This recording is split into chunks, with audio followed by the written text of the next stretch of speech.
assortment, assortment of eclectic,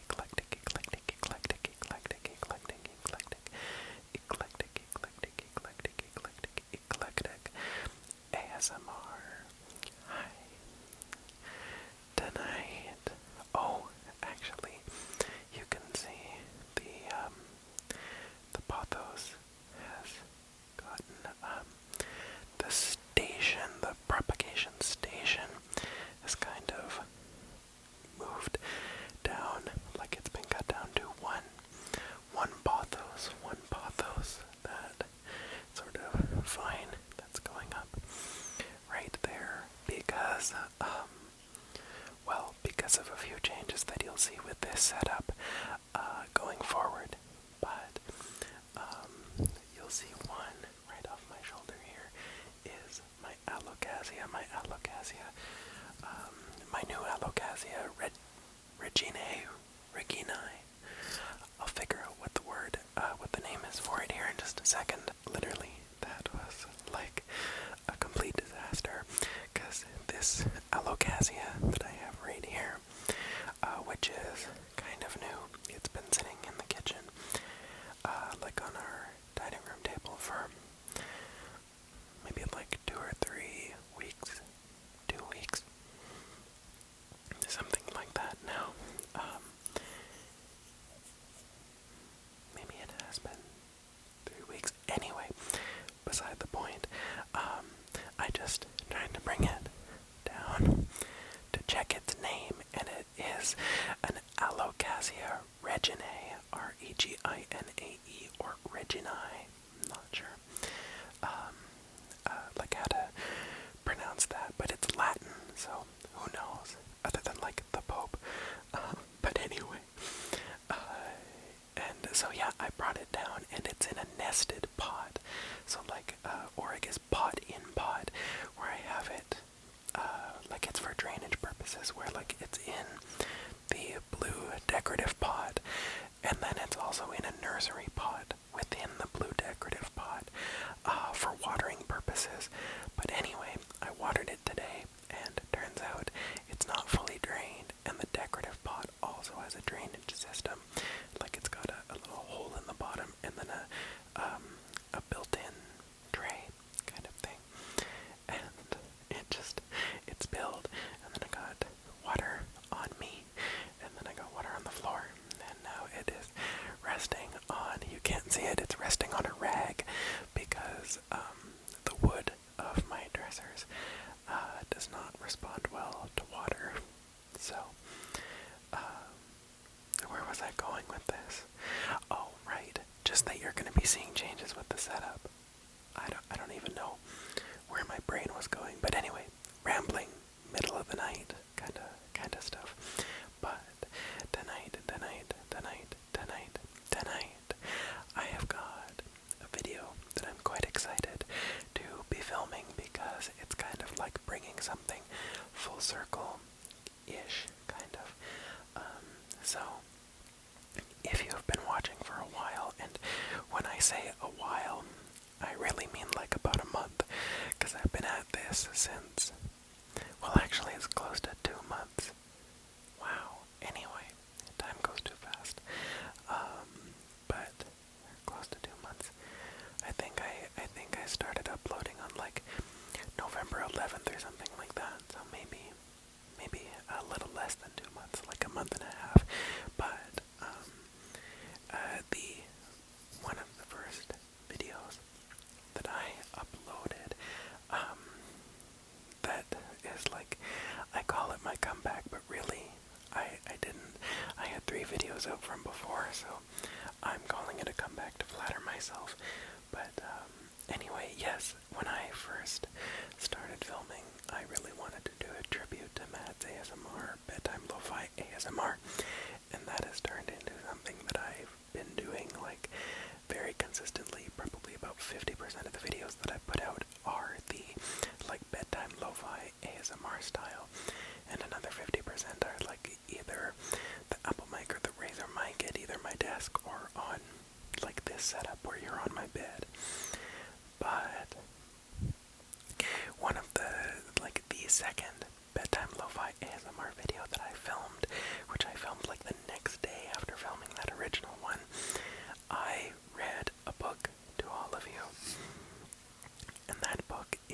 Sunbearer Trials, the Sunbearer Trials, the Sunbearer Trials, the Sunbearer Trials, written by Aiden Thomas, written by Aiden Thomas, written by Aiden Thomas, and I have been reading that.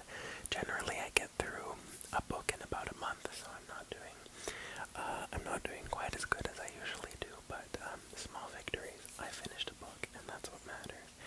Here we are, the Sunbearer Trials by Aiden Thomas. Aiden Thomas. And then the little golden skull, the golden skull icon, the golden skull icon. I'm gonna do that thing that I did with the binoculars, and like put the other, like the microphone earphone in my ear, so that I can get a little bit of tapping in. So I'm just gonna change up. I'm gonna like do a cut so that I can do that. So I'm gonna try to whisper a tiny bit louder, just so that you can hear me all right. But I really love the tapping sound.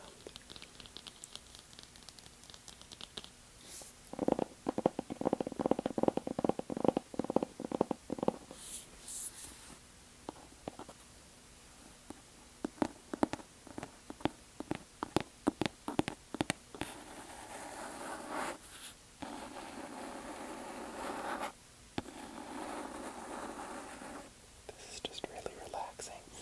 I find doing ASMR almost as relaxing as watching/listening to ASMR.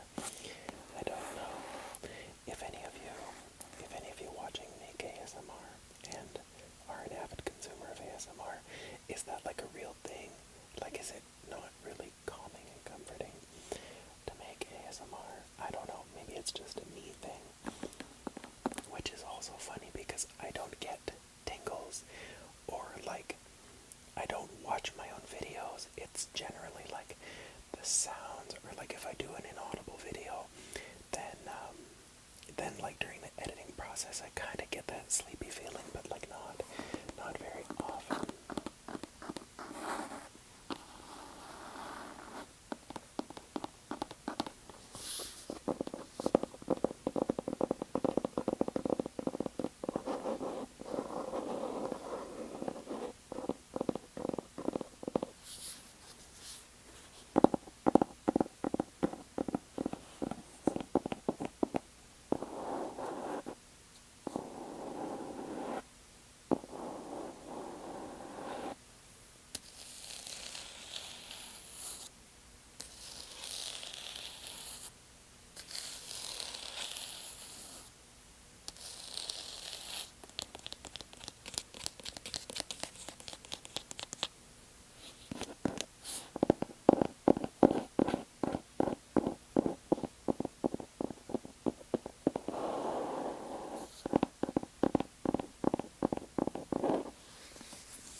So, yes, I finished the Sunbearer Trials just tonight, actually. I find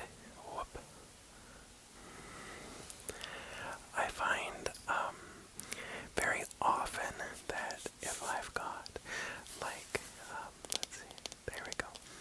If I've got a book that I'm reading, generally the first half I tend to read much slower, like, depending on, like I said, it usually takes me about a month to finish a book, so I'd say that, like, the first half of the book takes me probably like 2.5 weeks-ish to get through, and then like the last week and a half, I just blitz that thing, and this book, more than most, I was actually going chapter by chapter. I'd read like a chapter a day, pretty much for the first half of the book, and then I would take it with me to work, like the way that my breaks work and my new job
as me announcing what this video is all about.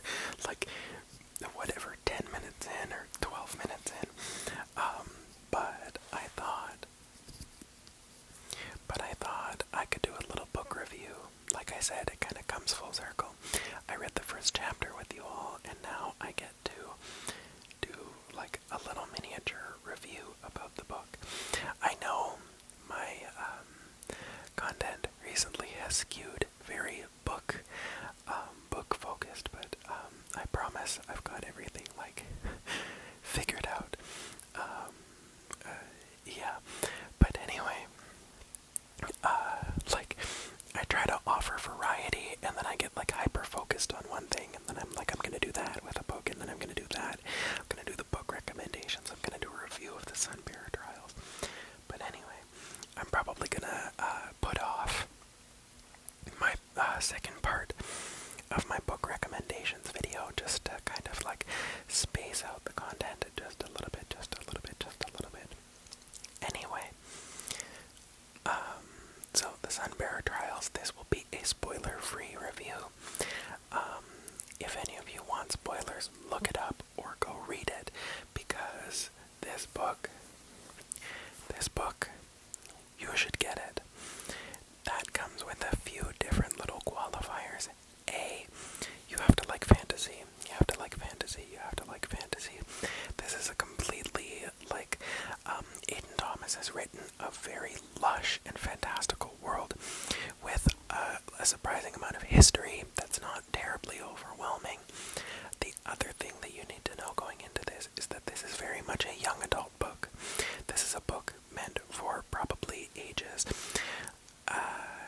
I mean, it does have a good level of profanity in it, but I would confidently recommend this to people between the ages of like 12 and up, kind of, depending on how well that child kind of takes profanity and all that.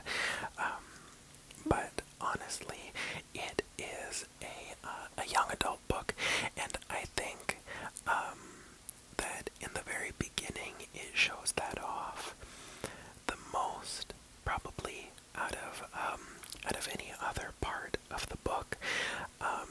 In the beginning, it's lower stakes. The tone is a little bit more lighthearted, and it definitely has this setup of what you would expect a young adult novel post Hunger Games to have, where there is like the Sunbearer Trials. If you watched my video where I read the first chapter of the book, as well as the blurb, you know kind of what the idea is, where there's a lot of, it's a book that's steeped in a lot of like Mexican culture, so there's a lot of gods, diosas and dioses, that kind of help the world run, and every decade, because the sun sacrificed themselves, the sun god Sol sacrificed themselves to keep the evil obsidian gods at bay. Every decade there are the Sunbearer Trials that are held, where all of these like demigods or semidioses, 10 of them are chosen to compete, and one of them is sacrificed like Sol at the end of the competition, so that their body and their essence can be carried around by the person who wins the competition, the Sunbearer, to go and refill all of the sunstones or soul stones that are scattered around the world to keep these evil gods at bay. Anyway, so yeah, that's kind of the basic premise. And the Sunbearer Trials, initially, I wasn't worried, because the writing has such personality, that it kind of makes up for it. I'm sorry, I'm not flipping you off. I just realized that I used my middle finger to scratch my nose there. But what was I thinking? Oh, right. Yeah, I wasn't worried in the beginning, but I was like, okay, this is very much young adult kind of setup, where there's this like idea of the trials and the idea of teenagers competing against each other, but it really quickly morphs into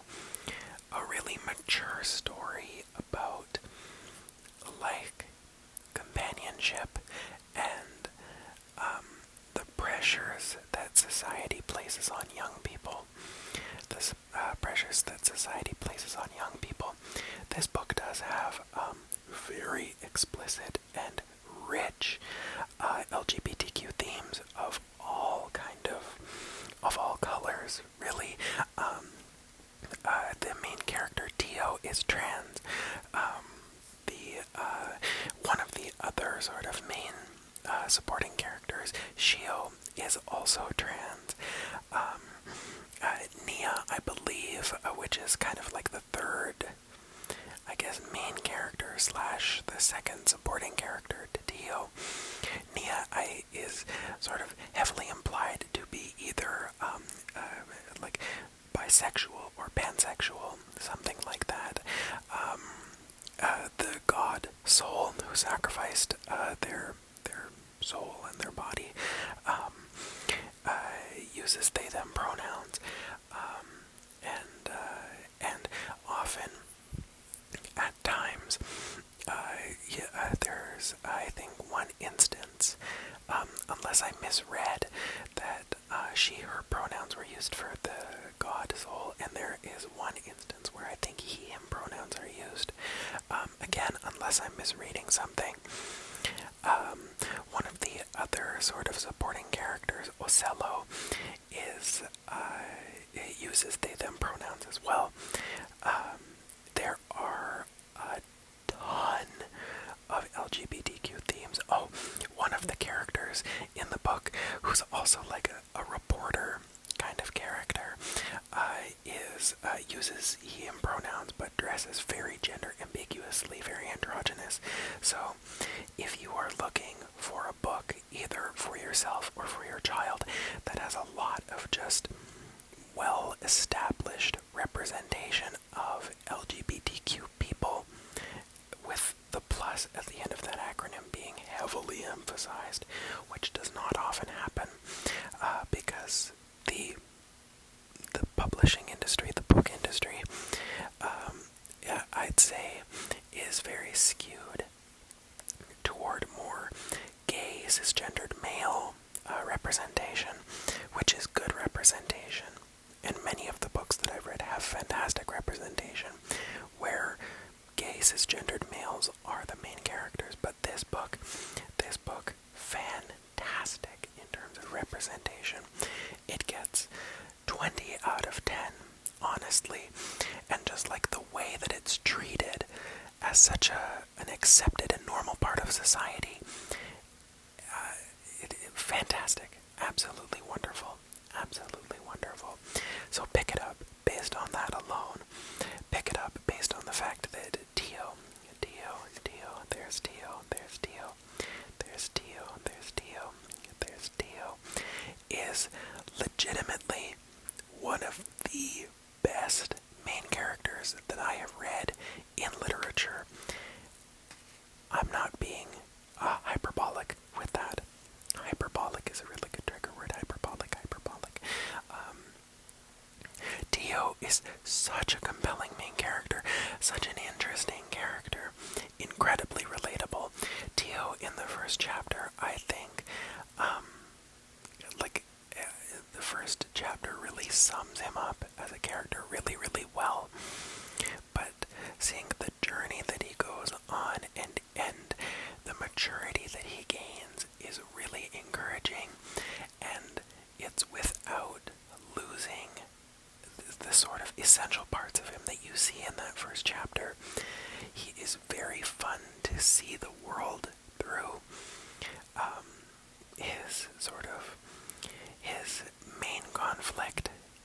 His main conflict is incredibly easy to sympathize, but also has so many dimensions,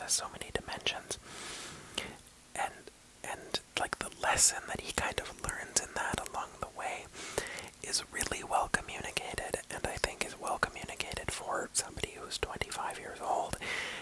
Also for somebody who's 13 years old. I think Tio is, like I said, one of the most relatable characters in literature at the moment, just because Tio is a fantastic representation of a queer person, of a transgendered person, who is not defined by that. But also, that's just like part of who they are. I hate it when literature leans on the misery of it all. I also think that when I read something where a character is gay or trans or non-binary or what have you, I also like it when that is an incidental part of their character. It's core to who they are, but it is,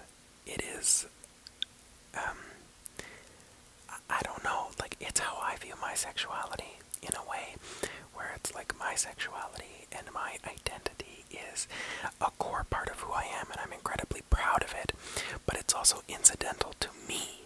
So, I think this book captures that perfectly. There is a moment which is sort of a really nice full circle moment for Dio during the first trial. I won't spoil what it is, but during the first trial, Dio has a moment where I think kind of the last thing for him slips in place in terms of his gender identity. And when I tell you that that is such a heartwarming moment, such a perfectly written moment, it's perfect. It solidifies his sort of status as a really strong transgendered character, and I think to anybody who's kind of going through that journey themselves can look at Dio and see a lot of very relatable sort of moments happening. It is also really nice because Dio is a trans man, and then Shio is at the moment, at least at the point in time that the story takes place, is also a trans man. But there might be like some extras to that. Who knows? It's a journey of discovery. Dio does act as a bit of a mentor figure to Shio, and like they just discuss things that trans people go through, and I think that that would be very healing and very, very nice for a child who's kind of dealing with these feelings to know. So, like, again, on that representational aspect, or on that representational piece, I guess I should say, and, is this book an appropriate book for children? Absolutely. It covers so many good themes. It covers so much representation. Kids of all identities will see themselves in this book. And I don't know, it's just packaged so perfectly. I'm sorry, I'm looking down here at the book jacket that I have. Here's Dio one more time. So, plot-wise, how is the book? Wonderful. I think the plot definitely, there's always a sense of something more going on, which doesn't really get developed on until like in the last quarter of the book. You start getting a feeling about it, and then in the last 3 chapters it's like, okay, something's not right here, and then in the last chapter, of course, shit hits the fan. But you'll kind of have to see how that goes. In a twist that I did not see coming, Aiden Thomas did a fantastic job of concealing a twist, yet also hinting at it, where it recontextualizes my reading of some parts of the book earlier. The twist is it's also a gut punch, but it's such a good twist, and I think it makes the slower start worth it, because I think the trials themselves are very interesting. It's just, there is a lot left up to. I think it stays very low stakes for the majority of the book, which I think as a young adult novel is a very good thing, because it's like, we're not saving the world right now, we're just going through these trials, which is a very easy thing to kind of grasp. And I think by the time that, if I was 16 or if I was 15 reading this, by the time that the plot starts to thicken, I really felt as though I've lived in this world, and I really felt as though this world and these characters are people worth knowing and feeling for. By the time the end of the story hits and you're really thinking like, God damn, like, I hope everything turns out, and then of course, whatever happens, you'll have to read it. Happens. But yeah, plot-wise, I think it's really good. If anything, it's a slow burn, but I think for the kind of book that it is, it needs to be, and it does a very good job of it. Like, the plot is still interesting during that slow burn. I think the Trials, honestly, if this was a one-off book, like if it was just a one book and done, not a series, I think that the Trials and the Trials playing out would be a really good novel. But I'm glad that Aiden Thomas is taking it in a certain direction, because this is a book with a sequel, and the ending of this book does end a lot of arcs. It also starts a lot of new arcs. I think Tio definitely is going to be, I thought he had arrived where he needed to be, but for sure he still has some ground to cover, which I think is also a really good message for kids who are reading this book. You are not a formed person by the end of an ordeal when you're a kid. There's always more. There's always more growing to do. So, the sequel I'm very excited for. I haven't even looked up what it's going to be called yet, or if it's out yet. But the sequel seems like it will be an incredibly fun book. And I think it will have in it, I don't think it'll be a slow burn. I feel like what I loved about the second half of this book is going to be continuing into the sequel, so definitely something I'm going to be looking out for. But yeah, characters, fantastic, all really fleshed out. Plot, really, really good. Slow burn at first, but it deserves it. Representation, fantastic. What more can I say? And would I recommend this book? Absolutely. I think Aiden Thomas is a very good writer. Aiden Thomas is also a very humanistic writer. I can feel that there's a lot of empathy for. There is a lot of empathy from the author towards their characters in this book. I think that I can tell that Aiden Thomas loved writing this, and I can tell that there's a lot of passion and a lot of thought and a lot of care that has been poured into this book. It's absolutely wonderful. I would say go get it. No questions asked. If you're a fan of young adult novels, this is for you. If you have a child who is maybe going through their own journey of self-discovery in terms of their identity, this book is definitely a great way to read about that journey. And if you are somebody who just enjoys a well-fleshed-out fantasy world with interesting characters and with like sort of interesting power dynamics and systems and all that kind of stuff, you'll love this book. I wouldn't go so low as to call it juvenile, but I could see if somebody really likes like highbrow Brandon Sanderson kind of fantasy. This is not that for sure, but it is. It doesn't need to be, I don't think, and I think it does a fantastic job in and of itself, just standing on its own. So, with that being said, that is the Sunbearer Trials. I'm very happy that everything has kind of come full circle. And what I'm going to do is, I've said multiple times on this channel that recently I've been reading 2 books at a time. So I'm reading also The Cartographers by Peng Shepherd. That book is taking me a long time to get through, just because it is, I wouldn't call it dry, but it's a slower start. I'm still in the first third of it, so I'm trying to get into it, so I'll probably spend a bit of time on that. But the next book on this channel before when I did my Indigo haul. I am going to read the first chapter of, and that is the book What If It's Us, What If It's Us, What If It's Us by Becky Albertalli and Adam Silvera. And these two are authors who have been in the